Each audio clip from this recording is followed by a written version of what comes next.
윤석열 정부가 공산 국가들 중 북한의 마지막 지탱점이었던 쿠바와 수교를 맺었다는 소식을 전달받는 순간 김정은의 눈앞에 아찔했을 것입니다.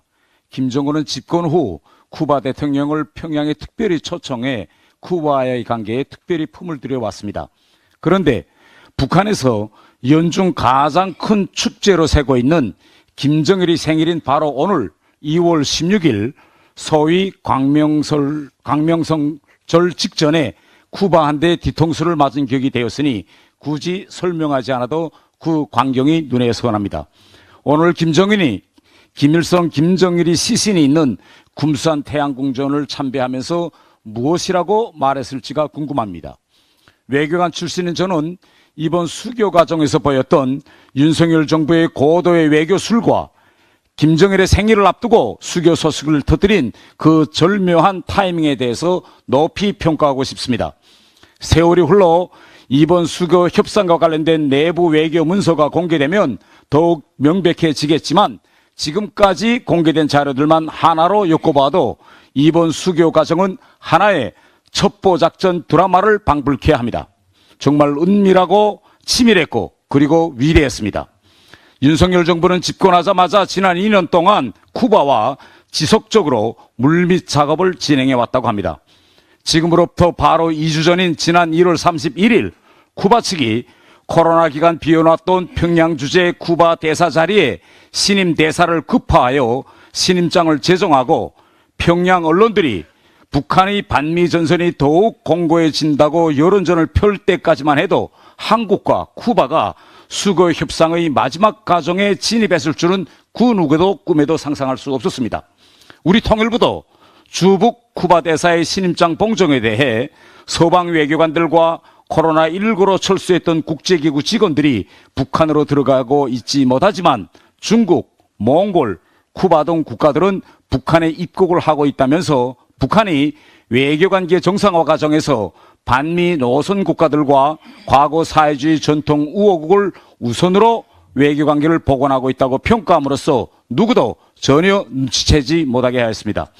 지금 와서 돌이켜보니 쿠바 정부가 중국, 몽골 다음으로 평양에 대사를 급파한 것도 한국과 쿠바 간의 수교 소식을 북한에 공식 통보할 사전 준비 과정의 일환이지 않았는가 생각되며 주북 쿠바 대사의 첫 외교 공식 활동이 한국과 쿠바 간의 수교 결정 통보였을 것입니다. 시점상 돌이켜보면 지난 13일 우리 국무회의에서 수교안이 국비밀리에 통과되는 순간 평양에서는 주북 쿠바 대사가 북한 측에 쿠바 정부의 수교 결정을 사전에 통보했을 것으로 추측됩니다.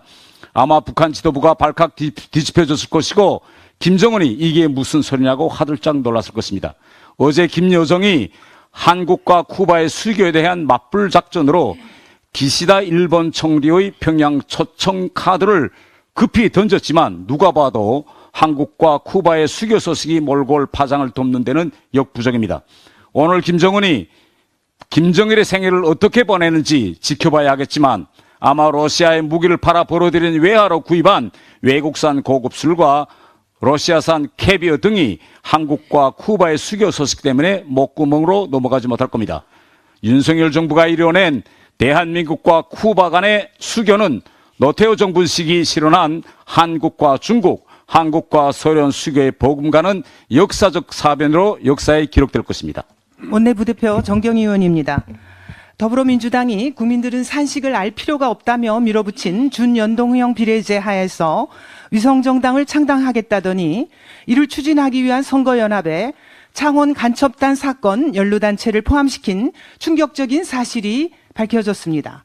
창원 간첩단 자칭 자주통일민중전위는 김일성, 김정일주의와 주체사상을 지도 이념으로 삼고 북한의 대남 혁명 전략 완수를 목표로 삼아 비밀리에 활동한 혐의로 현재 재판을 받고 있습니다.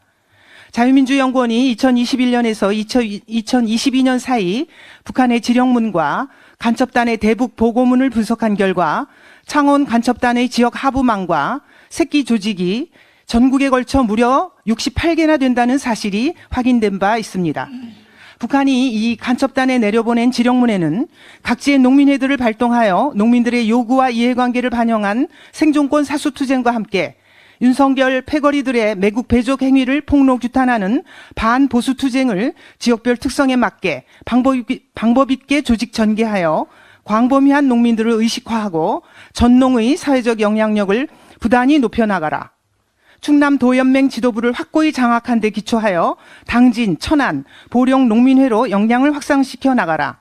김땡땡 회장을 충북도 연맹 의장으로 출마시키기 위한 내적 사업도 계획적으로 진행하며 강원 오땡땡을 당선시키기 위한 사업을 적극 추진하여 춘천, 정선, 철원 등에서 지도력을 장악하라.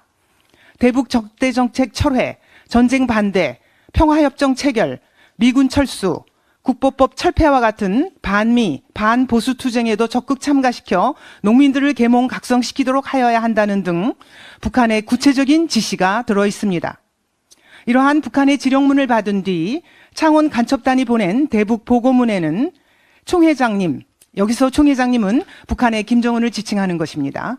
총회장님에 대한 충실성이 높은 사람을 고르기가 어려워서 올해까지는 이 체계로 가되 전 플랜트 건설 노조위원장 이땡땡 등을 내년에 세울 계획. 전교조 원주 횡성초등지회, 전교조 홍천지회, 전교조 강릉지회, 진보당 춘천위원회의 인사들과 김일성 회고록을 학습하며 영도자와 사상, 노선에 대한 이야기를 많이 나누게 되었고 주체를 많이 믿게 되었으며 특히 주체 사상 에세이까지 썼다는 충격적인 내용이 들어 있습니다. 작년 3월 검찰이 이들 창원 간첩단을 기소했지만 이들은 지속적으로 재판 지연 전략을 구사했고 그 결과 지난해 12월 보석으로 풀려나 현재 불구속 상태로 재판을 받고 있습니다. 그리고 민주당에 의해 이번 4월 총선에 개입할 수 있게 된 겁니다. 더불어민주당에게 묻습니다. 진정 나라를 북한의 통째로 갖다 바치려는 겁니까? 대한민국을 집어삼키려는 간첩들이 국회의원이 될 수 있게끔 민주당이 국회 뒷문을 열어준다니 생각만 해도 끔찍합니다. 국회의원 배지 몇 개 더 얻겠다고 나라를 팔아넘기는 이 말도 안 되는 일을 벌이고 있는 민주당을 강력히 규탄합니다. 이 위험천만한 선거 야합을 지금 당장 그만두십시오. 대한민국의 자유민주주의를 피땀 흘려 지켜낸 우리 국민들의 준엄한 심판이 두렵다면 그 천인공노할 짓을 당장 멈추고 국민께 사죄하십시오. 이상입니다. 예, 기재위 간사 유성걸 의원입니다. 오늘은 미분양 주택 해소 방안에 대해서 한 말씀 드리겠습니다. 어제 그제 14일 주택산업연구원의 설문조사 결과 전국 주택사업 경기 전망 지수가 2월에도 2.7%포인트 하락하면서 지속적인 하락세를 이어가고 있는 것으로 확인이 됐습니다. 지난 1월 10일 정부의 부동산 대책을 발표를 했습니다만 작년 8월 이후에 꾸준히 지금 하락세가 지속이 되고 있습니다. 특히 이 지방에서는 거의 모든 지역이 이 하락세를 보였는데 이 중에서 대구광역시가 전망지수가 18.4포인트 떨어지는 가장 큰 하락폭을 보이고 있습니다. 주택산업연구원은 이렇게 주택사업 경기 전망지수가 떨어지는 주요 원인으로 준공후 미분양 주택이 증가했기 때문이라고 지금 분석을 하고 있습니다. 국토교통부에 따르면 전국 미분양 주택은 작년 12월 말 기준으로 해서 6만 2천여 호, 그리고 이 중에서 비수도권에서 미분양된 주택이 5만 2천여 호, 이렇게 해서 83% 정도를 차지하고 있는 것으로 나타났습니다. 미분양 주택 문제가 시급히 해소해야 될 그런 민생 경제 과제인 것이 확실하게 드러났습니다.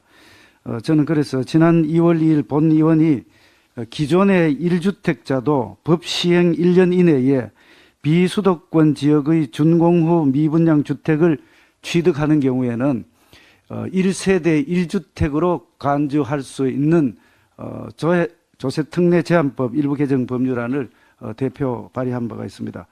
법 시행과 함께 미분양 주택 해소를 위해서 야당은 빠른 시일 내에 기획재정위원회 조세 소위원회를 개최해서 이 법이 심도 있게 심사돼서 처리될 수 있도록 강력히 촉구를 합니다. 앞으로도 정부와 우리 국민의힘은 민생 경제를 위해서, 지역 경제 활성화를 위해서, 주거 안정을 위해서 최선의 노력을 다하겠다는 말씀을 드립니다. 이상입니다.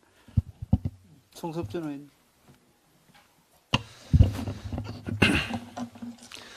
예, 대한민국의 저출생 문제 그리고 고령화 문제가 정말 심각합니다. 파격적인 다양한 정책들도 나옵니다.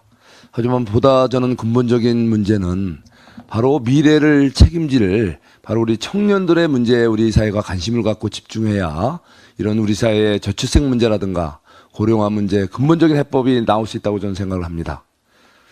이런 의미에서 지난 14일 한동훈 비상대책위원장님께서 시설에서 나온 자립 청년들을 위한 실질적 대안 마련과 정책 실행에 소홀했다는 점을 인정하시면서 자립 청년 준비 청년을 위한 정책 발표와 함께 후속법안 마련을 약속하신 부분에 대해서 의미가 크다고 생각합니다. 비록 자립 준비 청년들이 숫자가 많지 않지만 또 특히 선거를 앞둔 정치적 시각에서는 크게 도움이 되지 않을 수도 있겠지만 분명히 바뀌어야 할 부분에 대해서는 또 우리 사회에 숨어있는 가장 근본적인 문제에 대해서는 모든 우리가 수단을 다해서 적극적으로 해결해 나가는 것이 바로 우리 정치의 근본적인 도리라고 좀 생각을 합니다.